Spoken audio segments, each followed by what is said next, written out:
여러분, 심장이 차갑게 식어버린 의사를 만나본 적 있으신가요? 환자의 심장 소리는 듣지만 정작 자신의 심장은 멈춰버린 것 같은 한 남자가 있었습니다. 오늘 이야기의 주인공, 최현석 원장입니다. 그의 멈춰버린 세상에 어느 날 갑자기 뜨거운 심장을 가진 한 여인이 걸어 들어오기 전까지는 말입니다. 최현석 원장의 하루는 언제나 똑같이 시작되고 끝이 났다. 서울의 대학병원 심장내과 과장 자리를 내려놓고 이 작은 시골 마을에 내려와 개인 병원을 연 지 벌써 10년째였다. 그의 병원은 언제나 소독약 냄새와 희미한 정적이 감돌았다.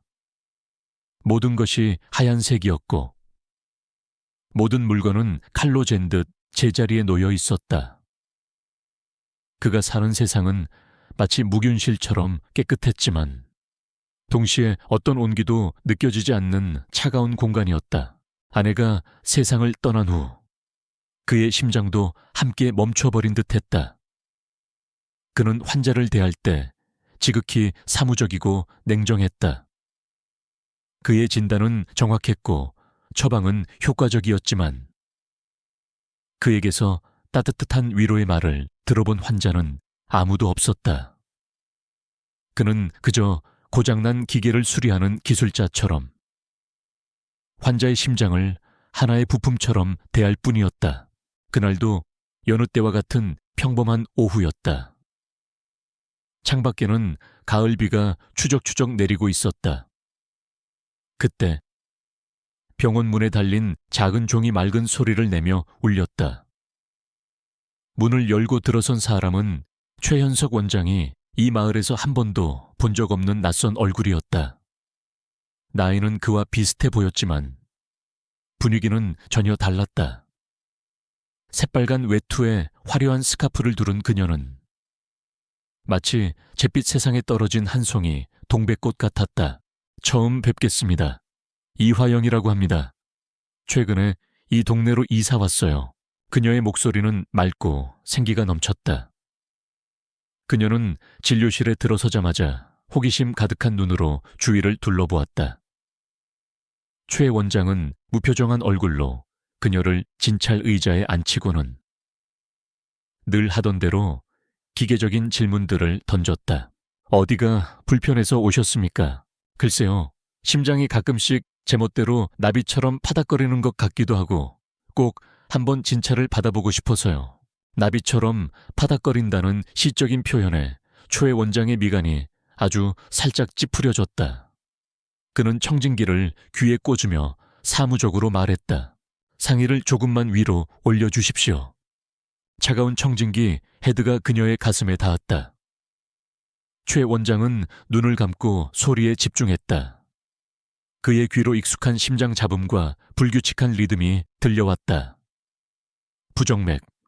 그의 머릿속은 즉시 의학적인 분석을 시작했다.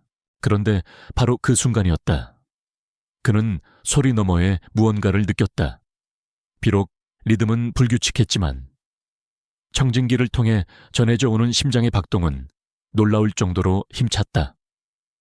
쿵, 쿵, 쿵. 마치 꺼지지 않는 생명의 불꽃이 그 안에서 타오르는 듯한 아주 뜨겁고 강렬한 고동이었다.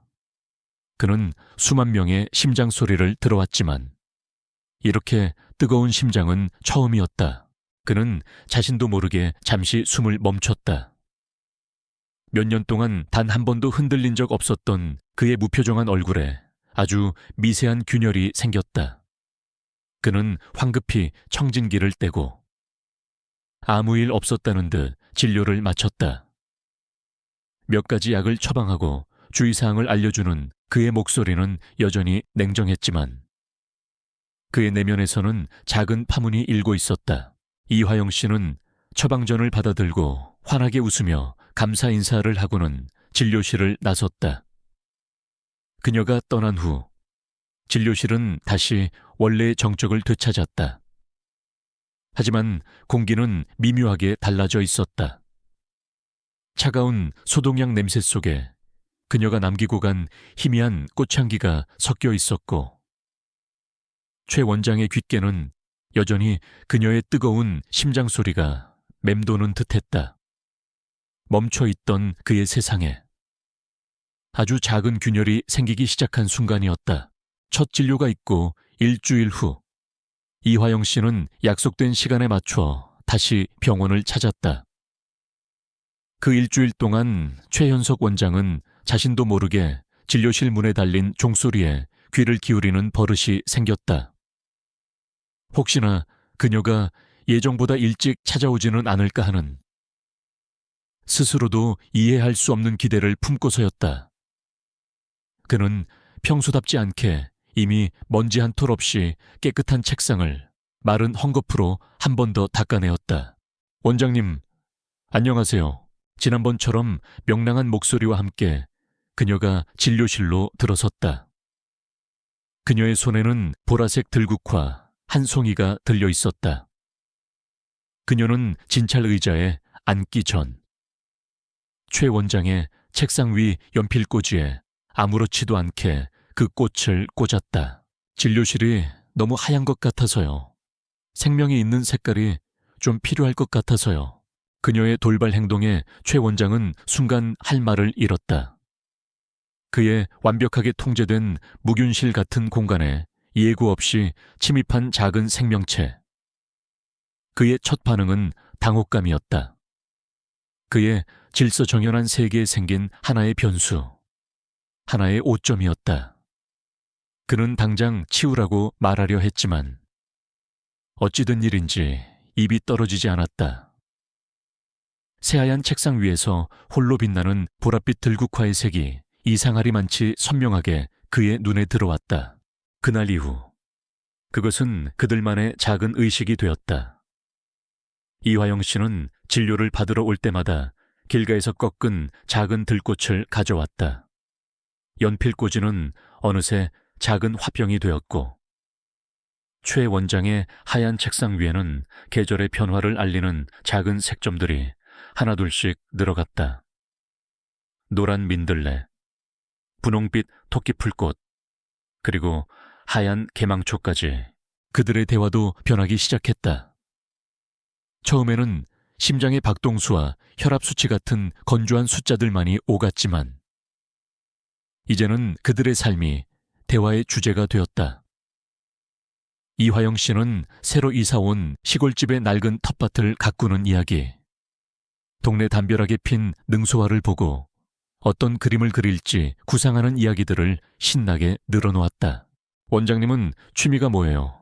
쉬는 날에는 뭘 하고 지내세요? 산책 때나. 어느 날 그녀가 툭 던진 질문에 최 원장은 잠시 말문이 막혔다. 취미라니, 아내가 세상을 떠난 후 그의 삶에서 일과 휴식의 경계는 사라진 지 오래였다. 그의 유일한 취미는 낡은 의학 서적을 읽는 것이었고, 쉬는 날에는 그저 텅 빈 집을 지킬 뿐이었다. 딱히 없습니다.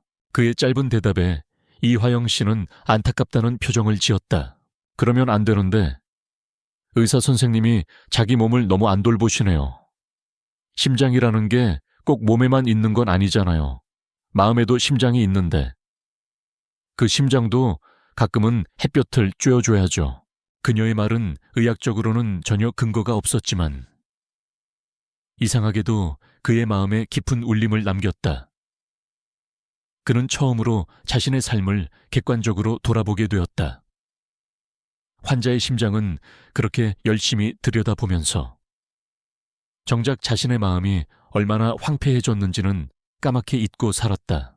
그는 자신도 모르게 그녀에게 조금씩 마음을 열기 시작했다. 아주 가끔 그는 죽은 아내에 대한 이야기를 꺼내기도 했다. 제 아내도 이맘때 피는 코스모스를 참 좋아했습니다. 같은 아주 사소하고 짧은 문장이었다. 하지만 그것은 그에게 있어 엄청난 변화였다. 지난 10년간 그는 그 누구에게도 아내에 대한 이야기를 먼저 꺼낸 적이 없었다. 어느덧 최 원장에게 이화영 씨와의 진료 시간은 딱딱한 의무가 아닌 기다려지는 시간이 되었다. 그녀가 가져오는 들꽃과 그녀가 들려주는 세상 사는 이야기는 그의 잿빛 일상의 유일한 색깔이자 온기가 되었다. 그는 진료실 창밖으로 보이는 하늘의 색이 매일 다르다는 것을, 그리고 저녁 노을이 얼마나 붉고 아름다운지를 아주 오랜만에 다시 깨닫게 되었다. 그날도 진료가 끝나고 그녀가 돌아간 후였다. 최 원장은 곧바로 다음 환자의 차트를 살피지 않았다. 대신 그는 그녀가 오늘 놓고 간 작은 데이지 꽃을 가만히 들여다보았다. 그는 조심스럽게 손을 뻗어 잡고 하얀 꽃잎을 살짝 만져보았다. 그의 손끝에 아주 작고 부드러운 생명의 감촉이 전해졌다. 그 순간 그의 가슴 속에서 오랫동안 멈춰 있던 무언가가 아주 희미하게 다시 뛰기 시작하는 것 같았다. 이화영 씨와의 만남이 잦아지면서 최현석 원장의 삶에는 작은 균열이 아닌 커다란 변화가 생기기 시작했다. 그의 진료실은 더 이상 하얗기만 한 공간이 아니었다. 그녀가 가져오는 들꽃들로 인해 창개는 작은 무지개가 피어났고, 딱딱한 의학 서적 옆에는 그녀가 건네준 낡은 시집이 놓여 있었다. 그는 그녀 덕분에 점심시간에 병원 밖으로 나가 동네 국밥집에서 밥을 먹는 법을 배웠고, 주말에는 먼지를 뒤집어 쓴 채 방치해두었던 낚싯대를 꺼내 들기도 했다. 두 사람의 관계는 더 이상 의사와 환자라는 이름으로만 정의할 수 없었다. 그들은 서로의 고독을 알아보고 서로의 상처를 보듬어주는 늙은 친구가 되어가고 있었다. 최 원장은 그녀의 밝음 뒤에 숨겨진 깊은 병과 싸우는 외로움을 보았고, 그녀는 그의 냉정함 뒤에 자리한 아내를 잃은 깊은 상실감을 보았다. 변화의 조짐은 그들뿐만 아니라 주변 사람들의 눈에도 띄기 시작했다. 특히 10년 넘게 그의 곁을 지켜온 김 간호사는 원장의 변화가 신기하면서도 어딘가 모르게 불안했다. 그녀에게 최 원장은 언제나 흔들림 없는 바위 같은 존재였기 때문이었다. 사건은 비가 억수같이 쏟아지던 어느 늦은 오후에 일어났다. 그날따라 마지막 환자였던 이화영 씨의 진료가 길어졌다. 진료가 끝났을 때 이미 창밖은 짙은 어둠이 내려앉아 있었고, 마을로 가는 마지막 버스는 끊긴 지 오래였다. 제가 태워다 드리겠습니다. 비가 너무 많이 오는군요. 최 원장은 거의 무의식적으로 말했다. 그것은 의사로서가 아닌 한 사람으로서 당연히 해야 할 친절이었다. 그는 자신의 채 그녀를 태웠다. 좁은 차 안은 두 사람만의 아늑한 공간이 되었다. 자동차 와이퍼가 유리를 닦는 소리와 차 지붕 위로 떨어지는 빗소리, 그리고 라디오에서 흘러나오는 낡은 팝송이 어우러져 묘한 분위기를 만들어냈다. 그는 그녀가 사는 집 앞에 차를 세웠다. 그녀의 집은 언덕 위에 자리한 작은 정원이 딸린 예쁜 집이었다. 그녀는 고맙다는 인사를 하고 차에서 내렸고, 그가 떠날 때까지 손을 흔들어 주었다. 그 순간 최 원장은 아주 오랜만에 누군가와 연결되어 있다는 따뜻한 감정을 느꼈다. 하지만 그 따뜻함은 오래가지 못했다. 다음 날 아침 김 간호사가 조심스럽게 그의 진료실로 들어왔다. 그녀는 뜸을 들이다가 어렵게 입을 열었다. 원장님, 어젯밤에 이화영 할머니 차로 댁까지 모셔다 드렸나 봐요. 그녀의 목소리에는 걱정이 배어 있었다. 이 작은 동네라는 게 워낙 말들이 많지 않습니까? 원장님이야 좋은 뜻으로 그러셨겠지만 남들이 보기엔 오해하기 딱 좋은 모습이라서요. 다들 원장님을 얼마나 존경하는데요. 괜한 구설에 오르시면 안 되지 않습니까? 의사와 환자 사이에는 그래도 지켜야 할 선이라는 게 있으니까요. 김 간호사의 충언은 비수처럼 최 원장의 마음에 날아와 꽂혔다. 선, 구설, 의사와 환자. 그가 지난 10년간 금과 옥조처럼 여기며 지켜왔던 단어들이었다. 그는 자신의 친절이 다른 사람의 눈에는 부적절한 행위로 비칠 수 있다는 사실을 까맣게 잊고 있었다. 그의 머릿속이 하얗게 비어버리는 것 같았다. 지난 몇 달간의 시간들이 주마등처럼 스쳐 지나갔다. 그녀가 가져온 들꽃, 함께 나누었던 사적인 대화들, 그리고 어젯밤의 동행까지. 그 모든 것이 갑자기 부끄럽고 위험한 일탈처럼 느껴졌다. 그의 이성이 그의 감정에게 경고등을 울리기 시작했다. 그는 선을 넘었다. 그는 다시 예전의 최연석 원장으로 돌아가야만 했다. 감정에 휘둘리지 않고 오직 환자의 병만을 바라보는 냉철한 의사로 그는 자신과 이화영 씨 사이에 명확한 경계선을 다시 그어야 한다고 결심했다. 더 늦기 전에, 더 깊어지기 전에, 그날 오후 그는 이화영 씨가 어제 놓고 간 노란 국화꽃을 조용히 집어들었다. 그의 책상 위에서 유일하게 따뜻한 색을 띠고 있던 그 꽃을 그는 아무 망설임 없이 차가운 휴지통 안으로 던져버렸다. 그의 하얀 진료실에 다시 완벽한 질서와 냉정이 찾아왔다. 며칠 후 이화영 씨는 다음 진료 예약을 위해 집을 나섰다. 그녀의 마음은 아침 햇살처럼 설레고 있었다. 그녀는 지난 며칠간 공들여 가꾼 자신의 정원에서 가장 예쁘게 핀 코스모스 한 송이를 조심스럽게 꺾었다. 그녀는 최 원장이 이 꽃을 보고 어떤 표정을 지을지 상상하며 혼자 미소 지었다. 그녀에게 그는 더 이상 딱딱한 의사가 아니었다. 이 낯선 시골 마을에서 처음으로 사귄 소중한 친구이자 자신의 외로움을 알아주는 유일한 사람이었다.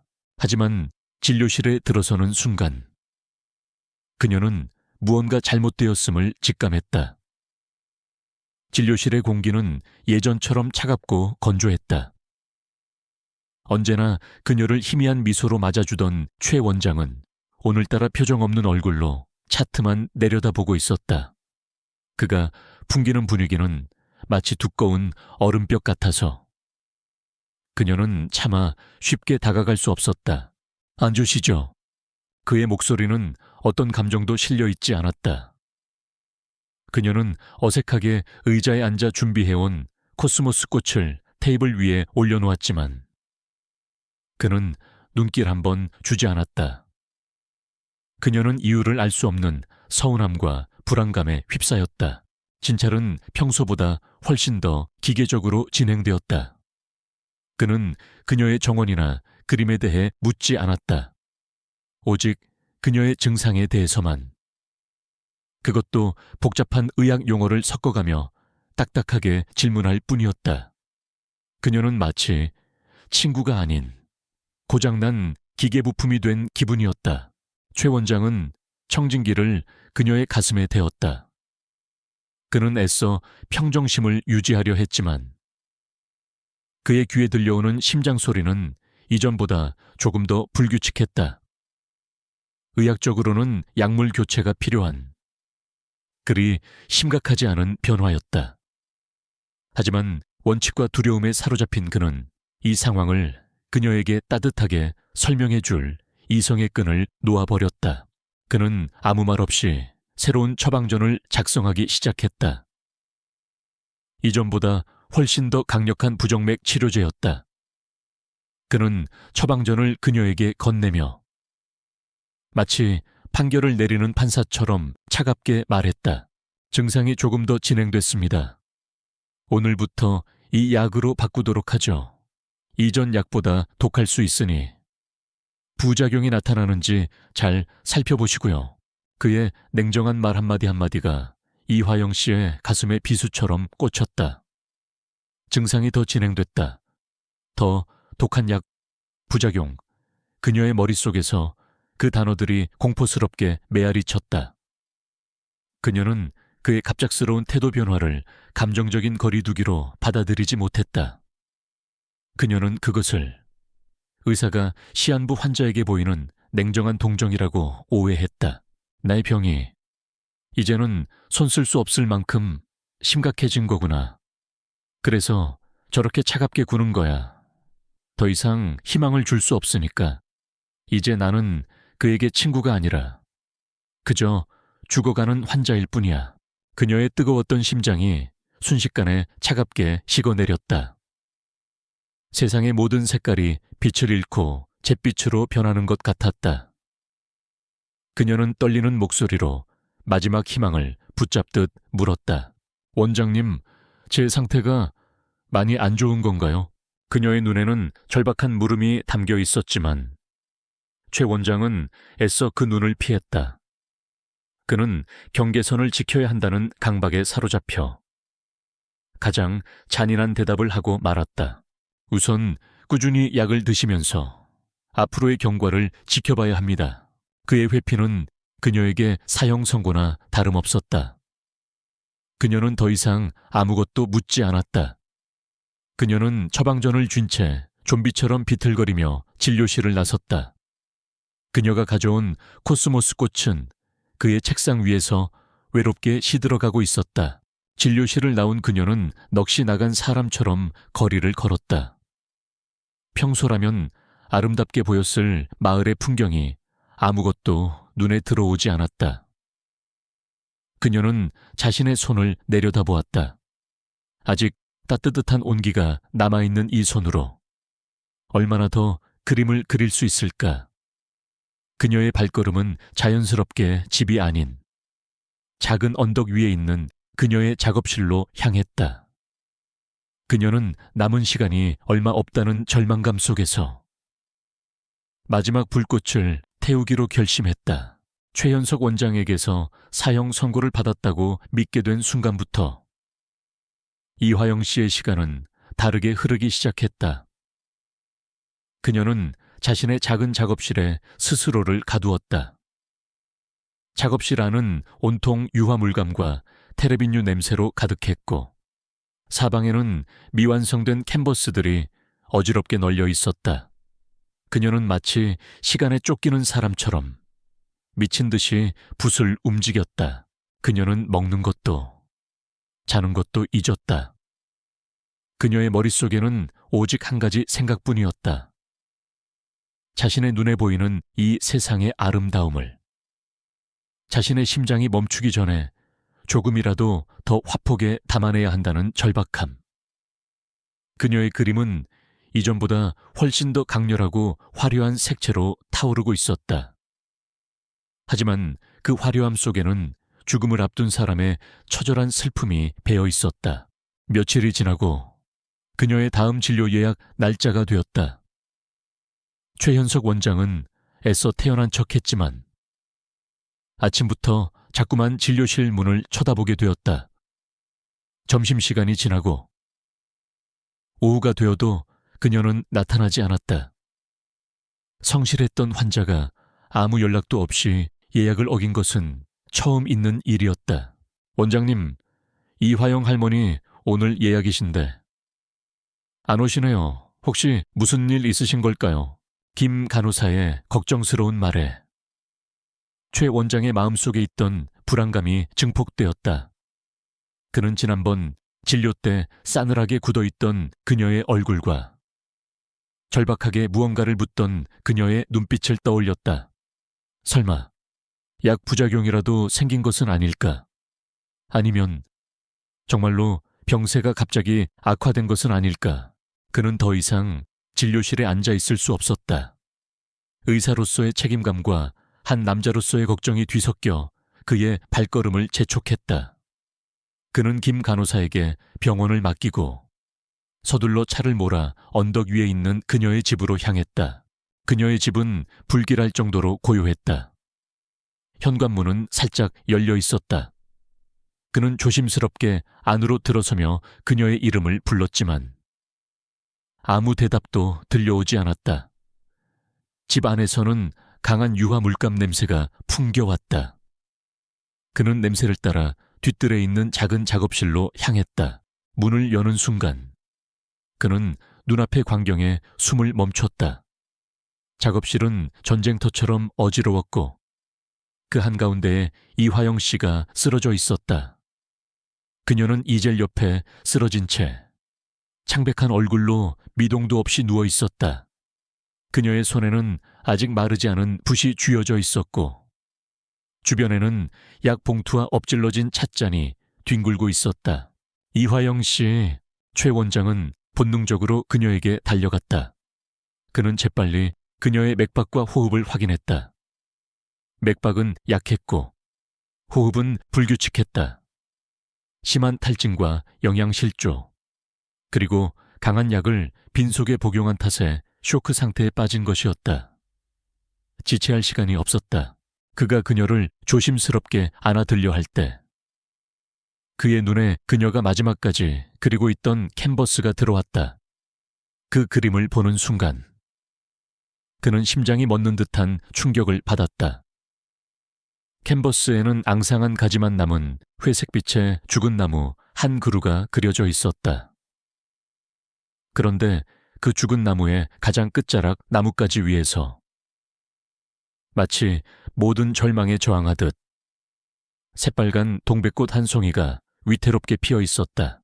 그는 단번에 그 그림의 의미를 깨달았다. 저 회색빛 나무는 바로 자신이었다. 그리고 그 위에서 위태롭게 피어난 붉은 꽃은 이화영 씨. 그녀 자신이었다. 그의 차가운 세상에 들어와 잠시 피어났던 그녀의 뜨거운 심장. 그는 자신의 냉정함이 그녀를 얼마나 깊은 절망으로 몰아넣었는지를, 그녀가 어떤 심정으로 이 그림을 그렸는지를 비로소 깨달았다. 후회와 자책감이 쓰나미처럼 그의 온몸을 덮쳤다. 그는 더 이상 냉철한 의사 최현석이 아니었다. 그는 그저 자신의 어리석음으로 사랑하는 사람을 잃을 위기에 처한 한 명의 남자, 최현석일 뿐이었다. 그는 그녀를 조심스럽게, 하지만 단호하게 품에 안았다. 그는 미완성된 그림을 뒤로하고 그녀의 뜨거운 심장을 다시 뛰게 하기 위해 필사적으로 작업실을 빠져나왔다. 최현석 원장은 이화영 씨를 자신의 채 태워 병원으로 향했다. 그는 조금의 망설임도 없이 자신의 진료실로 그녀를 데려갔다. 그곳이 가장 빠른 응급처치를 할 수 있는 곳이었고, 동시에 그녀를 온전히 지켜낼 수 있는 자신만의 공간이었기 때문이었다. 그는 다급하게 김 간호사에게 전화를 걸어 출근을 요청했다. 평소의 냉정함을 완전히 잃어버린 그의 목소리에 김 간호사는 무언가 큰일이 터졌음을 직감했다. 진료실 안, 최 원장은 더 이상 차가운 의사가 아니었다. 그는 한 사람의 생명을 구하기 위해 필사적으로 싸우는 전사였다. 그는 능숙하게 그녀의 팔에 링거를 꽂고 심전도 모니터를 부착했다.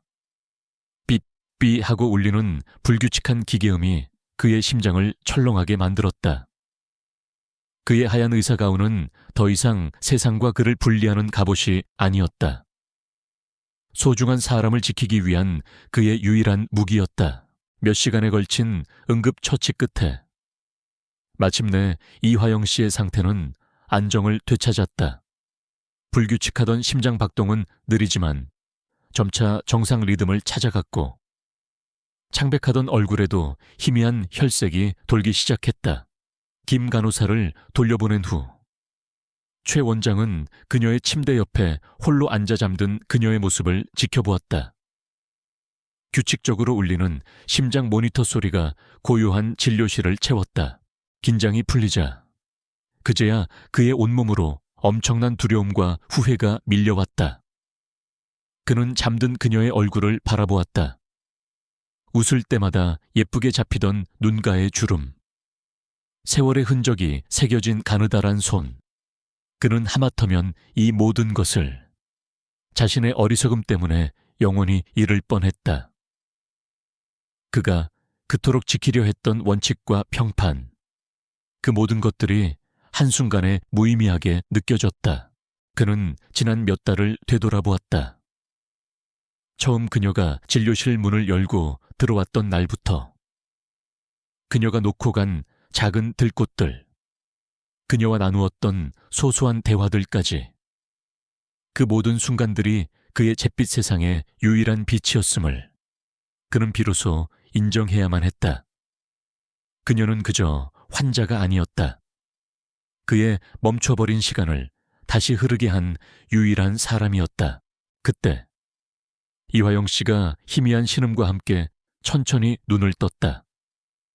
그녀는 낯선 천장을 바라보다 이내 자신의 침대 곁을 지키고 있는 초의 원장을 발견했다.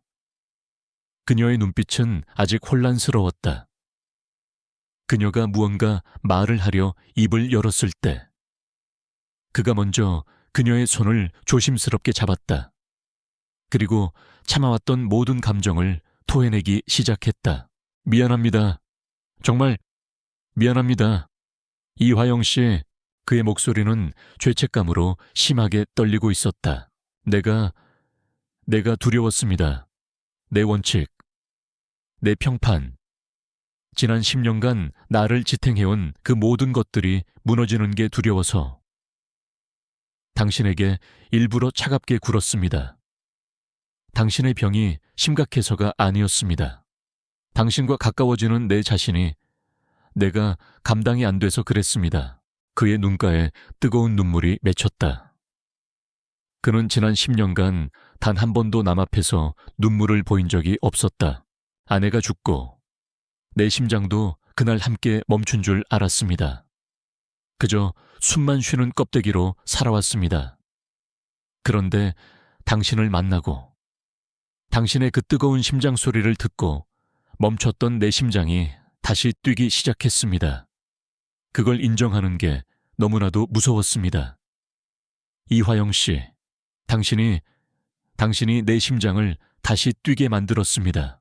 이화영 씨는 침대에 누워 그의 충격적인 고백을 아무 말 없이 듣고 있었다. 그녀의 커다란 눈에서는 눈물이 하염없이 흘러내렸다. 그가 자신을 밀어낸 이유가 자신이 죽어가기 때문이 아니라 그가 다시 살아가기 시작했기 때문이라니. 그녀의 모든 오해와 절망이 그의 눈물 속에서 서서히 녹아내리고 있었다. 그의 고백은 그녀의 아픈 마음에 처방된 가장 따뜻하고 유일한 약이었다. 최현석 원장의 고백 이후 진료실의 시간은 느리고 어색하게 흘러갔다. 이화영 씨의 몸은 빠른 속도로 회복되었지만 그녀의 마음은 거센 폭풍이 휩쓸고 지나간 자리에 남은 폐허처럼 혼란스러웠다. 자신이 죽어가고 있지 않다는 안도감도 잠시. 그녀는 더 큰 감정의 소용돌이에 휩싸였다. 그의 고백은 지난 몇 달간의 모든 시간을 재정의했다. 그녀가 순수한 마음으로 우정을 나누고 있다고 믿었던 순간들. 그 모든 시간 동안 그는 혼자서 다른 감정과 싸우고 있었다. 그녀는 자신이 바보가 된 기분이었다. 그녀가 건넨 작은 친절과 따뜻한 말들이 어쩌면 그에게는 부담이자 넘지 말아야 할 선처럼 느껴졌을지도 모른다는 생각에 깊은 자괴감이 들었다. 무엇보다 그녀를 가장 아프게 한 것은 그의 차가운 행동이 자신을 거의 죽음으로 몰고 갔다는 사실이었다. 그녀를 살릴 수도 죽일 수도 있었던 그의 감정의 무게 앞에서 그녀는 자신이 한없이 나약한 존재임을 깨달았다. 그녀는 더 이상 예전처럼 그를 편안하게 대할 수 없었다. 며칠 후 완전히 건강을 회복한 그녀는 퇴원 준비를 시작했다. 최 원장은 그녀에게 다가가 조심스럽게 말을 걸려 했지만 그녀는 그에게 눈길 한 번 주지 않고 차갑게 말했다. 그동안 치료해 주셔서 감사합니다. 원장님, 그녀는 의도적으로 원장님이라는 호칭을 사용하며 그와의 사이에 명확한 선을 그었다. 그녀의 태도는 예전에 그가 그랬던 것처럼 지극히 사무적이고 냉정했다. 이제 두 사람의 역할은 완전히 뒤바뀌어 있었다. 마음의 문을 열고 다가서려는 남자와 그 문을 굳게 닫아버린 여자. 최 원장은 생전 처음 느껴보는 절망감에 휩싸였다. 그는 평생을 의사로 살아왔다. 환자의 몸을 치료하는 데에는 익숙했지만 사람의 마음을 얻는 방법은 알지 못했다. 그는 자신의 서툰 진심이 그녀에게 얼마나 큰 상처와 혼란을 주었는지 비로소 깨달았다. 한번 무너진 신뢰를 되돌리는 것이 얼마나 어려운 일인지 그는 뼈저리게 느끼고 있었다. 퇴원하는 날, 그는 그녀의 짐을 들어주겠다며 나섰지만 그녀는 정중하지만 단호하게 거절했다. 원장님은 제 주치의일 뿐입니다. 치료와 관계없는 이야기는 더 이상 하고 싶지 않습니다. 그녀의 말은 예의 발랐지만 그 어떤 거친 말보다도 그의 가슴을 아프게 했다. 그녀는 진료비를 지불하고 짧은 목례를 끝으로 미련 없이 진료실을 나섰다. 땡그랑 하고 울리는 종소리가 유난히 크고 쓸쓸하게 들렸다. 이화영 씨가 떠난 진료실은 다시 예전의 정적을 되찾았다. 하지만 그 정적은 더 이상 그에게 익숙하고 편안한 것이 아니었다. 그것은 그녀의 부재가 만들어낸 견딜 수 없는 공허함이었다. 그는 자신의 책상 위에 놓여있던 연필꽂이를 바라보았다. 이제는 더 이상 그곳에 들꽃을 꽂아줄 사람이 없었다. 그는 비로소 알게 되었다. 진짜 병에 걸렸던 것은 어쩌면 그녀가 아니라 바로 자기 자신이었을지도 모른다는 것을. 그의 병명은 외로움이었고 그녀는 그 병을 치료해줄 유일한 의사이자 처방전이었다. 하지만 그는 자신의 어리석음으로 그 유일한 처방전을 찢어버렸다. 최 원장은 텅 빈 진료실에 홀로 서서 그녀가 사라진 문을 하염없이 바라보았다. 이제 그는 어떻게 해야 할까? 말로는 더 이상 그녀의 마음을 되돌릴 수 없다는 것을 깨달았다. 그는 이제 의사가 아닌 한 남자로서 자신의 진심을 증명해야만 했다. 하지만 그 방법을 그는 아직 알지 못했다. 시간은 속절없이 흘렀지만 최현석 원장의 진료실 문은 더 이상 열리지 않았다. 이화영 씨는 그날 이후 단 한 번도 병원을 찾지 않았다. 그는 매일 아침 문에 달린 종이 울릴 때마다 혹시나 하는 기대로 고개를 들었지만 문을 열고 들어오는 사람은 언제나 그녀가 아니었다. 그의 진료실은 다시 예전처럼 차갑고 조용한 공간으로 돌아갔지만 그는 더 이상 그 고요함이 편안하지 않았다. 그는 그녀의 집을 찾아갈 용기가 나지 않았다. 그녀가 그어놓은 선을 넘는 순간 두 사람의 관계는 정말로 돌이킬 수 없게 될 것만 같았다. 그는 그저 무력하게 기다리는 것 말고는 할 수 있는 일이 없었다. 그러던 어느 날 진료를 받으러 온 동네 슈퍼마켓 주인이 무심코 한마디를 던졌다. 원장님, 혹시 이화영 할머니한테 무슨 일 있나요? 요즘 통 그림을 안 그리신다고 하던데 아예 붓을 놓으셨다고 동네방네 소문이 자자해요. 그 양반한테 그림은 목숨이랑 똑같은 건데 가게 주인의 말은 최 원장의 심장에 날아와 박힌 파편과도 같았다. 그림. 그것은 그녀의 삶 그 자체이자 그녀의 뜨거운 심장이 세상과 소통하는 유일한 언어였다. 그런데 그녀가 붓을 놓았다니. 그는 그제야 자신이 그녀에게서 무엇을 앗아갔는지를 깨달았다. 그는 단순히 그녀의 마음에 상처를 준 것이 아니었다. 그는 그녀의 삶의 이유, 그녀의 영혼을 부서뜨린 것이었다. 그는 더 이상 기다릴 수 없었다. 그는 진료가 끝나자마자 그녀의 집으로 향했다. 그녀를 만나 따지거나 설득하려는 것이 아니었다. 그는 그저 확인하고 싶었다. 자신의 어리석음이 만들어낸 비극의 결과를. 다행히 그녀는 집에 없었다. 그는 잠시 망설이다 자신도 모르게 뒷뜰에 있는 작업실 문으로 발걸음을 옮겼다. 문은 살짝 열려 있었다. 그는 조심스럽게 안으로 들어섰다. 몇 주 전까지만 해도 온갖 물감과 캔버스로 생기가 넘치던 공간은 이제 주인을 잃은 박물관처럼 차갑고 고요했다. 모든 것이 가지런히 정돈되어 있었고 캔버스 위에는 하얀 천이 덮여 있었다. 그 위로 뽀얀 먼지가 내려앉아 있었다. 그리고 작업실 한가운데 그녀가 쓰러지던 그날 마지막까지 그리고 있던 미완성의 그림이 이젤 위에 그대로 놓여 있었다. 그는 홀린 듯 그림 앞으로 다가갔다. 그날은 경황이 없어 제대로 보지 못했던 그림. 그는 비로소 그 그림과 온전히 마주했다.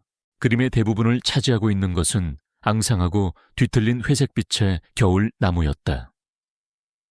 금방이라도 부서져 내릴 것처럼 위태롭고 쓸쓸한 나무. 그것은 그녀를 만나기 전 자신의 모습과 너무나도 닮아 있었다.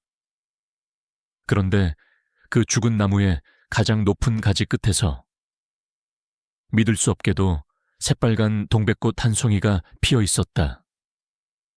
마치 자신의 모든 생명을 끌어모아 마지막 불꽃을 피워 올리는 것처럼. 처절하고도 아름다운 붉은색이었다. 최 원장은 그 자리에 서서 한참 동안 그림을 바라보았다. 그는 그림을 통해 그녀의 마음을 읽었다. 그녀는 알고 있었던 것이다. 자신의 차가운 세상에 그녀가 얼마나 따뜻하고 소중한 존재였는지를, 그리고 그 따뜻함을 밀어냈을 때 자신이 얼마나 어리석고 비겁했는지를. 그림은 그 어떤 말보다도 더 아프게 그의 마음을 후벼 팠다. 그는 조용히 작업실을 나왔다. 그의 마음은 무거운 죄책감으로 가득했지만 동시에 무언가 해야 할 일이 분명해졌다. 말로는 이미 늦었다. 사과도 변명도 이제는 무의미했다. 그는 그녀의 언어로 대답해야만 했다. 그림과 색깔, 그리고 생명의 언어로 그는 자신의 병원으로 돌아왔다. 그리고 병원 앞, 잡초만 무성하던 작은 화단을 내려다보았다. 그의 머릿속에 새로운 처방전 하나가 그려졌다. 그것은 환자를 위한 것이 아닌 바로 자기 자신과 그녀의 아픈 마음을 위한 처방전이었다. 그는 저 황무지 같은 땅을, 그녀가 그토록 사랑했던 꽃들이 만발하는 정원으로 만들기로 결심했다. 그것만이 그녀에게 자신의 변한 마음을 보여줄 수 있는 유일한 방법이었다. 그날 이후 최현석 원장의 진료실 앞 작은 화단에 기묘한 변화가 생기기 시작했다. 평생 흙 한 번 제대로 만져본 적 없던 그가 진료가 끝나면 하얀 의사 가운 대신 낡은 작업복으로 갈아입고 화단으로 나섰다. 그는 서툰 솜씨로 잡초를 뽑고 딱딱하게 굳은 땅을 일구기 시작했다. 그의 갑작스러운 변화는 작은 시골 마을의 가장 큰 화제거리가 되었다. 사람들은 평생 냉정하고 딱딱하기만 했던 최 원장이 흙투성이가 되어 땀을 흘리는 모습을 신기하게 구경했다. 처음에는 모두들 그가 왜 저러는지 의아해했지만 그의 이마에 맺힌 땀방울과 땅을 향한 진지한 눈빛 속에서 사람들은 그의 작은 변화를 조용히 응원하기 시작했다. 그는 화단에 꽃을 심었다. 그녀가 진료실에 가져왔던 바로 그 꽃들이었다. 노란 민들레, 하얀 개망초, 그리고 보랏빛 들국화까지. 그는 마치 그녀와의 추억을 하나하나 땅속에 심는 것처럼 정성을 다해 꽃 모종을 심었다. 그리고 정원 한가운데에는 그녀의 미완성된 그림 속에 있던 그 붉은 동백꽃을 떠올리며 어린 동백나무 한 그루를 심었다. 그의 정원은 그의 진심과 함께 무럭무럭 자라났다. 얼마 지나지 않아 잡초만 무성하던 황무지는 형형색색의 꽃들이 피어나는 아름다운 공간으로 변해갔다. 그의 차가웠던 진료실 앞은 이제 동네 아이들과 어른들의 작은 쉼터가 되었다. 그의 변화에 대한 소문은 당연히 이화영 씨의 귀에도 들어갔다. 그녀는 처음에는 그 소문을 애써 외면했다. 하지만 마을에 나갈 때마다 멀리서 보이는 하루가 다르게 화사해지는 그의 정원을 보며 그녀의 다쳤던 마음도 조금씩 흔들리기 시작했다. 그녀는 알 수 있었다. 그 정원이 그녀를 향한 그의 서툰 고백이라는 것을 말로는 차마 전하지 못하는 그의 진심이 저 꽃들 속에 담겨 있다는 것을 그는 그녀의 언어로, 생명의 언어로 말을 걸어오고 있었다. 그녀는 더 이상 그 진심을 외면할 수 없었다. 어느 맑게 갠 오후, 그녀는 아주 오랜만에 그의 진료실로 향했다. 하지만 그녀는 진료실 안으로 들어가지 않았다. 대신 활짝 핀 꽃들로 가득한 그의 정원 앞에 멈춰 섰다. 마침 정원에 물을 주고 있던 최 원장이 그녀를 발견하고는 그 자리에 우뚝 섰다. 두 사람의 시선이 허공에서 마주쳤다. 최 원장은 아무 말도 하지 못하고 그저 그녀를 바라보기만 했다. 그녀가 자신을 용서하지 않고 그냥 돌아가 버릴까봐 두려웠다. 하지만 그녀는 도망가지 않았다. 오히려 그녀가 먼저 조심스럽게 정원 안으로 발걸음을 옮겼다. 공기 중에는 소독약 냄새 대신 향긋한 흙냄새와 꽃향기가 가득했다.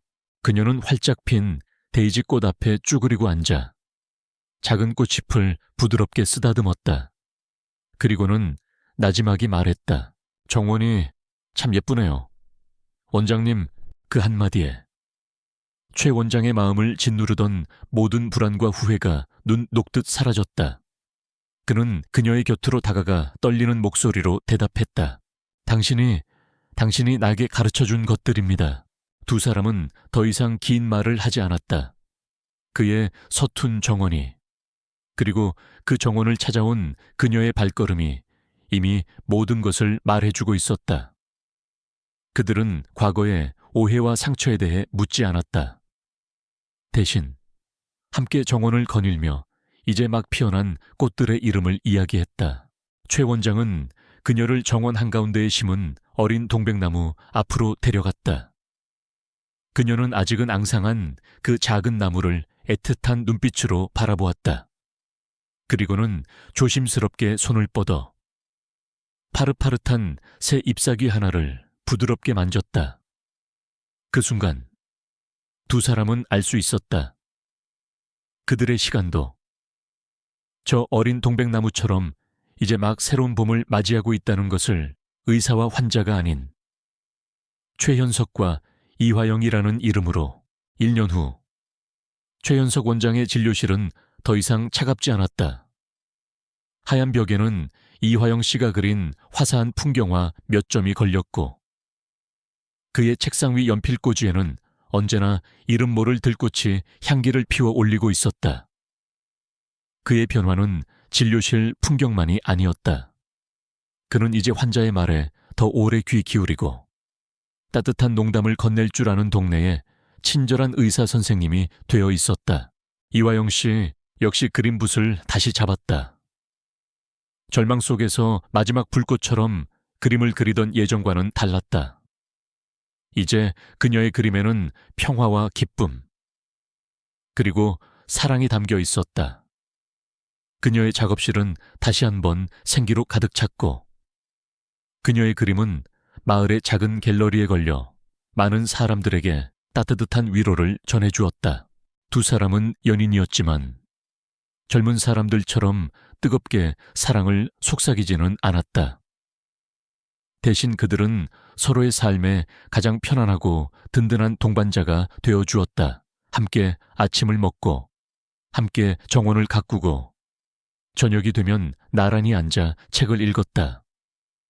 때로는 아무 말 없이 함께 노을을 바라보는 것만으로도 그들은 서로의 마음을 온전히 느낄 수 있었다. 어느 화창한 봄날, 이화영 씨는 자신의 작업실에서 먼지가 쌓여가던 미완성의 그림을 들고 나왔다. 회색빛 겨울나무와 붉은 동백꽃 한 송이가 그려진 바로 그 그림이었다. 그녀는 최 원장의 진료실 앞, 두 사람이 함께 가꾼 정원 한가운데에 이재를 세웠다. 최 원장이 의아한 표정으로 그녀에게 다가왔다. 그녀는 미소를 지으며 말했다. 이 그림은 아직 미완성이에요. 그때는 내 이야기만 담겨 있었으니까. 이제는 당신의 색깔도 필요해요. 그녀는 그에게 붓 하나를 건넸다. 그는 자신은 그림을 전혀 모른다며 손사래를 쳤지만 그녀는 그의 손을 부드럽게 잡아 끌었다. 괜찮아요. 그냥 마음이 가는 대로 칠하면 돼요.